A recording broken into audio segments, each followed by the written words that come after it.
নমস্কার বন্ধুরা, রাখি হোমমেডে আপনাদের স্বাগতম। আমি আজকে কুমড়ো শাকের রেসিপি নিয়ে চলে এসেছি। আমি আজকে বানাবো ইলিশ মাছের মাথা দিয়ে কুমড়ো শাকের চচ্চড়ি।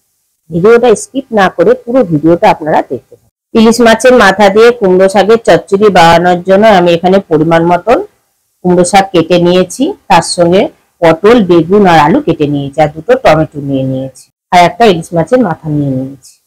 এবার আমি মূল রান্নায় ফিরে এলাম। গ্যাসটা জ্বালিয়ে দিয়ে কড়াটা বসিয়ে দিয়েছি। কড়াইতে পরিমাণ মতো সর্ষের তেল দিলাম। প্রথমে আমি ইলিশ মাছের মাথাটাকে ভেজে নেব। তেলটা গরম হতে থাক, ইলিশ মাছের মাথার মধ্যে আমি নুন আর হলুদটা মাখিয়ে নেব। হাফ চামচ হলুদ দিলাম আর হাফ চামচ নুন দিলাম। মাথার গায়ে ভালো করে মাখিয়ে নেব। তেলটা গরম হয়ে গেছে, ইলিশ মাছের মাথাটা আমি দিয়ে দিলাম। মাছটা এক পিঠ হয়ে গেছে, আর এক পিঠ উল্টে দিয়ে পুরো মাছটাই ভাজা হয়ে গেছে, আমি তুলে নিলাম। একই তেলের মধ্যে ফোড়নে দিলাম হাফ চামচ পাঁচ ফোড়ন, একটা তেজপাতা দিয়ে আমি ফোড়নটাকে ভেজে নিলাম।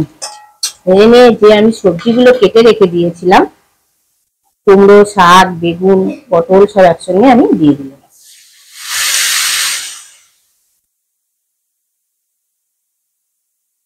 এক চামচ নুন দিলাম, হাফ চামচ হলুদ দিলাম, তিনটে কাঁচা লঙ্কা দিলাম, কাঁচা লঙ্কাটাকে একটু চিড়ে দিলাম।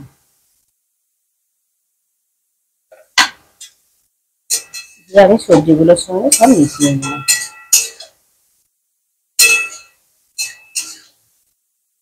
নিয়ে আমি 3 মিনিটের জন্য ঢেকে দিলাম। চচ্চড়িতে দেওয়ার জন্য আমি দুটো টমেটো কেটে নেব।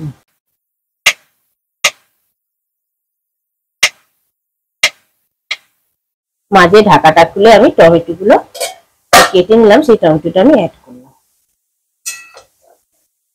টমেটোটা ভালো করে মিশিয়ে নিলাম। মিশিয়ে আবারও ঢেকে দিলাম। চচ্চড়িতে দেওয়ার জন্য আমি একটা মশলা বানিয়ে নেব।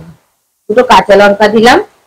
ঝালটা আপনারা নিজেদের মতন দেবেন, যে যেরকম ঝাল খাবেন সেই অনুযায়ী দিন। হাফ চামচেরও কম আমি কালো সর্ষে দিলাম, এক চামচ সাদা সর্ষে দিলাম, আর এক চামচ আমি পোস্ত দিলাম। সর্ষেটা যাতে তেতো না হয়ে যায়, হাফ চামচ আমি নুন দিলাম। পরিমাণ মতন জল অ্যাড করলাম। একটা মিট পেস্ট বানিয়ে নেব। 3 মিনিট পর ঢাকাটা খুলে দিলাম, নাড়াচাড়া করে দিলাম। নুন দেওয়ার দরুন 50% পুরো সেদ্ধ হয়ে গেছে। মাঝে আমি ঢাকাটা খুলে আবার নেড়ে দিয়েছিলাম, জলটাও পুরো শুকিয়ে গেছে। এবার আমি যে ইলিশ মাছটা ভেজে রেখে দিয়েছিলাম, ইলিশ মাছের মাথাটা, সেটা আমি দিয়ে দিলাম। ভেঙে দেবেন। ইলিশ মাছের মাথাটা দিয়ে আমি শাকটার সঙ্গে ভালোভাবে মিশিয়ে নিলাম।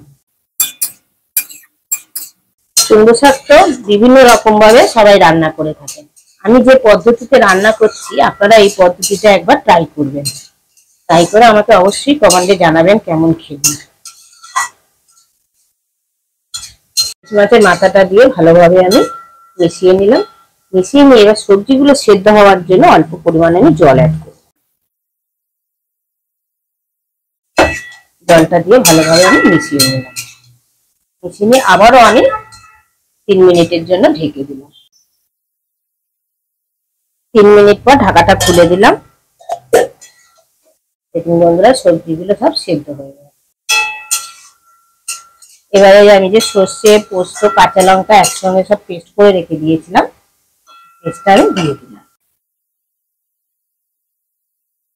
পেস্টটা দিয়ে আমি ভালোভাবে মিশিয়ে নিলাম। যতক্ষণ না এটা একটু শুকনো শুকনো হয়, ততক্ষণের জন্য আমি আবারও কষে নেব। গ্যাসটা কিন্তু হাই ফ্লেমে রাখবেন।